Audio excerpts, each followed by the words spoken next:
No election without reform. আমাদের পরিপূর্ণভাবে অন্তত নির্বাচনী প্রক্রিয়ার সঙ্গে যে সমস্ত অর্গান এবং বিভাগগুলো রাষ্ট্রের জড়িত সেগুলোকে সংস্কার করেই জাতীয় সংসদে নির্বাচন করতে হবে। তা না হলে এই নির্বাচন নিরপেক্ষ হবে না, অবাধ হবে না।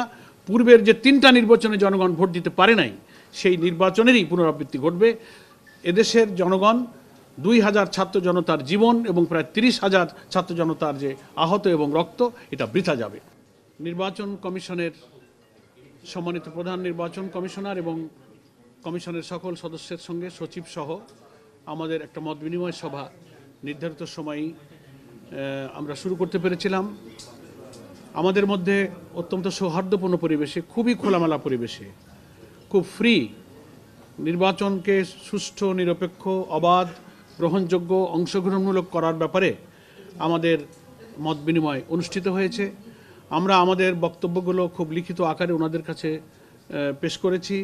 ওনারাও সে সম্পর্কে ওনাদের কিছু বিষয় শেয়ার করেছেন, মত বিনিময় করেছেন। আমাদের এখানে এই প্রতিনিধি দলে যারা সঙ্গী আছেন, আমাদের বাংলাদেশ জামাত ইসলামীর সহকারী সেক্রেটারি জেনারেল হামিদুর রহমান আজাদ, সাবেক এমপি, আমাদের নির্বাহী পরিষদের সদস্য মতিউর রহমান আকন, পাবলিসিটি এবং মিডিয়া বিভাগের সেক্রেটারি, আমাদের কেন্দ্রীয় গণপরিষদ সদস্য অ্যাডভোকেট জসিমউদ্দিন সরকার, সুপ্রিম কোর্টের, এবং তিনি বাংলাদেশ লয়ার্স কাউন্সিলের প্রেসিডেন্ট, এবং আমাদের সঙ্গে আছেন অ্যাডভোকেট ইউসুফ আলী, যিনি ডেপুটি অ্যাটর্নি জেনারেল, তিনিও আমাদের কেন্দ্রীয় মজলিস শুরার সদস্য।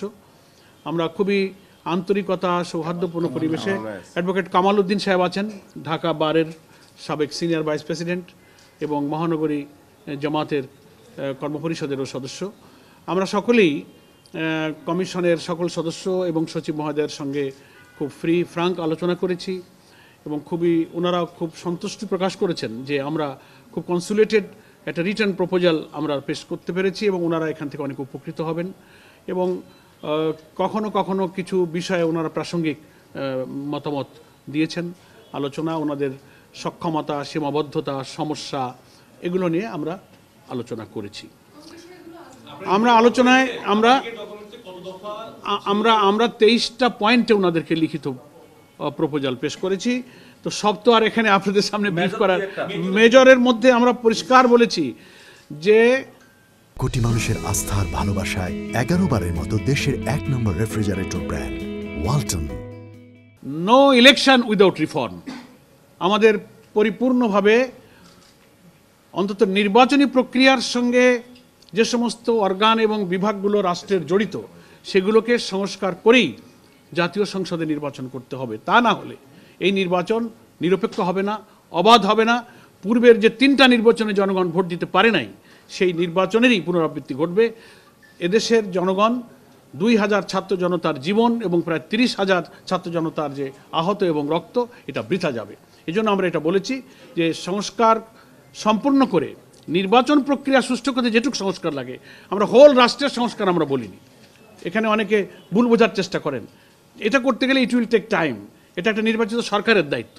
কিন্তু এই অন্তর্বর্তীকালীন সরকারের এটা দায়িত্ব নির্বাচনকে নিরপেক্ষ করার প্রয়োজনে যে সংস্কারটুকু ন্যূনতম প্রয়োজন, তার জন্য যতটুকু সময় যৌক্তিক প্রয়োজন হবে জামাত ইসলামী সেই সময় দিতে প্রস্তুত এবং সেই নির্বাচন করব। আমরা কোনো দিন, মাস, ক্ষণ বেঁধে দিইনি। জামাত ইসলামীর পূর্বের যে অবস্থান, আমাদের সম্মানিত আমিরে জামাত ডক্টর শফিকুর রহমান প্রথম থেকে আমাদের নির্বাচনী দিনক্ষণের ব্যাপারে যে অবস্থানের কথা জাতির সামনে ব্যক্ত করেছেন, আমরা আজকেও সেই অবস্থান ব্যক্ত করেছি। না, সে প্রসঙ্গ আমাদের আলোচনায় আসেনি, সেটা নির্বাচন কমিশনের ব্যাপার। আমরা আমাদের নিবন্ধনের বিষয়টা তো আদালতে পেন্ডিং আছে এবং আদালতে সেটা শুনানি চলছে। আমরা আশা করছি আমরা আদালতে ইনশাআল্লাহ ন্যায় বিচার পাবো। কমিশনকে আমরা তো পরামর্শ দিয়েছি যে জনগণের আকাঙ্ক্ষা, কিন্তু জনগণ চায় যে স্থানীয় সরকার কাঠামোকে সচল করতে, সক্রিয় করতে, স্থানীয় সরকারের এবং গ্রামীণ অবকাঠামোতে উন্নয়ন, আইন শৃঙ্খলা, জনদুর্ভোগ কমাতে জনগণের আকাঙ্ক্ষাই হচ্ছে স্থানীয় সরকার নির্বাচনটা আগে হোক।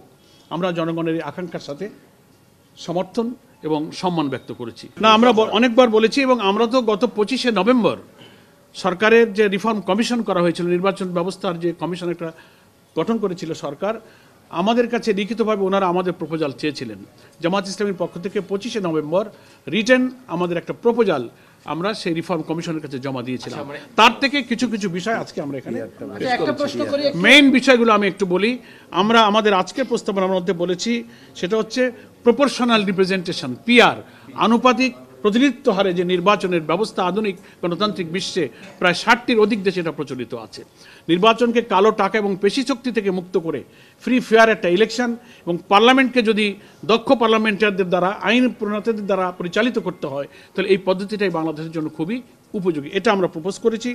আমরা বলেছি যে আরপিওতে 9 এর যে আর্টিকেল আছে, অনুচ্ছেদ 91 এর এ, 91 এ যে অনুচ্ছেদ আছে, সেটা গত সরকার বেআইনিভাবে নির্বাচন কমিশনের এই অধিকারকে তারা খর্ব করেছিল, রাজনৈতিক উদ্দেশ্যে তারা খর্ব করেছিল, যেখানে আমরা বলেছি যে এটাকে পুনর্বহাল করতে হবে।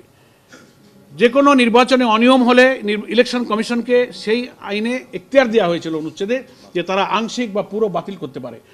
এটা গত সরকার পলিটিক্যাল ইন্টেনশনে তারা এটাকে তুলে নিয়েছিল, বাতিল করেছিল। এটাকে আমরা পুনর্বহাল করতে দাবি করেছি। নেক্সট, আমরা বলেছি প্রবাসী ভোটারদের ভোট ইনশিওর করতে হবে। প্রায় 1 কোটির অধিক ভোটার কিন্তু আমাদের প্রবাসে তারা আছে, এটাকে আমরা ইনশিওর করতে বলেছি। এবং আমাদের ভোটার তালিকায় নাম অন্তর্ভুক্ত করার ব্যাপারে যে প্রক্রিয়া চলছে, সেক্ষেত্রে প্রশাসনিক ইউনো অফিস, নির্বাচনের সাথে সংশ্লিষ্ট কর্মকর্তাদের হয়রানির বিষয়গুলো, অনেক ফাইলগুলো পেন্ডিং পড়ে আছে নানান ইস্যুতে, সেগুলো নিরসনের জন্য আমরা অনুরোধ করেছি। এবং আরেকটা মৌলিক ব্যাপারে আমরা কথা বলেছি, সেটা হচ্ছে যে সংবিধানের প্রতিটি নাগরিকের রাজনীতি করার এবং রাজনৈতিক দল গঠনের কিন্তু অধিকার আছে। তো নিবন্ধন আইন যেটা করা হয়েছে, যার ভিত্তিতে এখন বাংলাদেশের রাজনৈতিক দলগুলো 8 সালের পর থেকে রেজিস্ট্রেশনের সিস্টেম চালু হয়েছে। এর আগেও তো বহু ইলেকশনে আমরা অংশ নিয়েছি। এতে করা হয়েছে যে এত কঠিন শর্তগুলো দিয়ে এই আইনটা করা হয়েছে যে সকল রাজনৈতিক দলের এত কঠিন শর্ত পূরণ করে রাজনীতি করার অধিকার কিন্তু খর্ব করা হচ্ছে। এই জন্য আমরা এটা বলেছি যে এই আইনটা বাংলাদেশের সংবিধানের সাথে সাংঘর্ষিক, এটা বাতিল করা উচিত। রাজনীতি এবং দল করার অধিকার সকলের আছে, কঠোর শর্ত দিয়ে এখানে বিঘ্ন সৃষ্টি করা হয়েছে।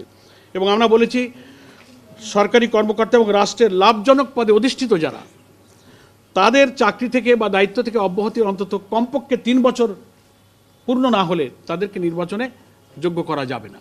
এই সমস্ত মেইন বিষয়গুলোতে আমরা আলোচনা করেছি। আরও তো প্রাসঙ্গিক খুঁটিনাটি রিলেটেড অনেক কথা।